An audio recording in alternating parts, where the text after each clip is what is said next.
leadership is a responsibility, not a position. The most important and difficult person for you to lead is yourself. When you walk into work in the morning and you're in your first meeting and someone approaches you with a problem and it's something you thought that was solved and you're immediately triggered by this problem that is faced without even saying hello. Before we dive into the problem, let's recognize this human being that's standing in front of us. Welcome back to Leading from the Front. I'm Dr. Gary, and this is a series of the 7 steps of intentional leadership. So in my first episode, I introduced the 7 steps of intentional leadership, and I want to go into some detail on step 1, purpose. Why purpose? What's the point? And what's the point for us as an individual? Well, to really understand what our life is about and how we're going to be effective as a leader, we need to really understand what our personal purpose is. And we do that by writing a personal mission statement. The personal mission statement gives us that foundation, that anchor, so that every day we show up in the most effective way that we can. Think about this as a leader. Think about this in the roles that you have as a leader. Maybe you're leading a small team. Maybe you're leading a company. Maybe you're a parent. There is no more important position in life than being a parent. Are you showing up as your best self as a parent? Is your purpose clear as a parent? Is your purpose clear as a business leader, as a team leader, or even as a team member? Because you see, leadership is a responsibility, not a position. You may not be leading people. The most important and difficult person for you to lead is yourself. So how do we get clear about leading ourselves? Well, we write a personal mission statement. We clearly understand where our strengths are, how we can best describe ourselves, what we want to be in life, and maybe project into the future what it looks like in 3, 5, 10, 20 years.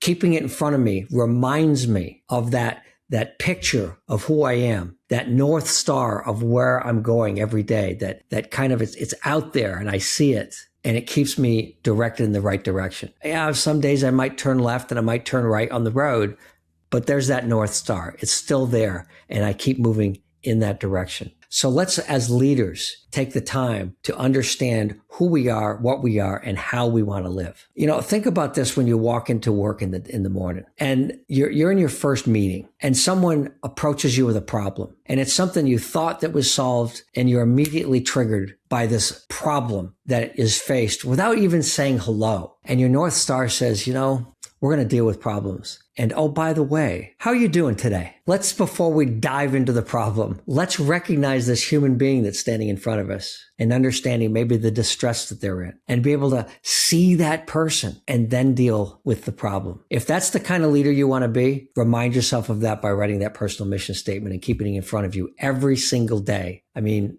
think about it. Isn't that the way we want to show up for our spouses, show up for our children, our mothers, our brothers, our friends? It goes way beyond just the work. I challenge you to consider this and make yourself a better leader in all that you do. I want to talk to you about the concept of mindset, why that's so important in leadership, and base it on Carol Dweck's work in her book called Mindset. She talks about 2 different sides of mindset, a fixed mindset and a growth mindset. And a fixed mindset has people that believe that your potential is fixed, that you have a certain amount of talent and that's it. That effort into that is unnecessary. You just either have it or you don't have it. That in order to be the best possible version of yourself, you kind of go inside, you don't take any responsibility, you blame others for your problems. It's all of this kind of side of being able to think that you're just in this box. Whereas a growth mindset means there's no boundaries. There's no understanding really of my true potential. So let's try things. Let's challenge ourselves to really put effort into things that sometimes we think that maybe we're not very good at, but we get a little bit better and a little bit better and a little bit better. The reason this is so important in leadership is the number of times we've taught people skills in leadership. I'm going to give you a simple example. I want to give somebody performance feedback. And whether it's good feedback,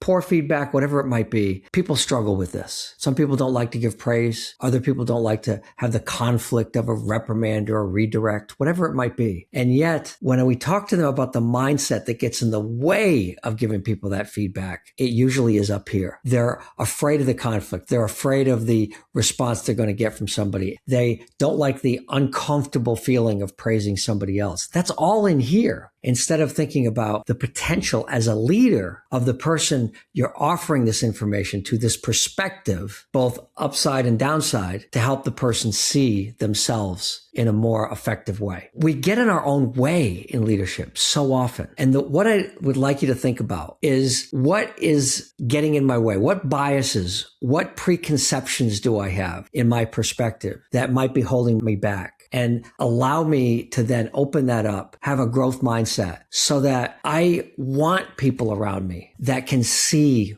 things that I don't see. Because if they can see my blind spots and make me aware of them, that's an opportunity. It's not knocking me down. It's not me having to accept the fact that I have a weakness and I'm a horrible person. I'm not going global with this stuff. It's little things. So we have this model for balance we call SPIES, SPIES, spiritual, physical, intellectual, emotional, and social balance. Where you are with these is dependent on your own life's purpose, and it's dependent on what you want to focus on. But what we found is, if you're really off track on any of these, way out of whack, it can affect your life significantly. So just think about that. Do I have balance in my spiritual, physical, intellectual, emotional, and social life? And where could I take a step or two to be able to make it better? It doesn't require us to completely change our life, but awareness in some of those little things that we're doing can make a huge difference. And that's the whole purpose of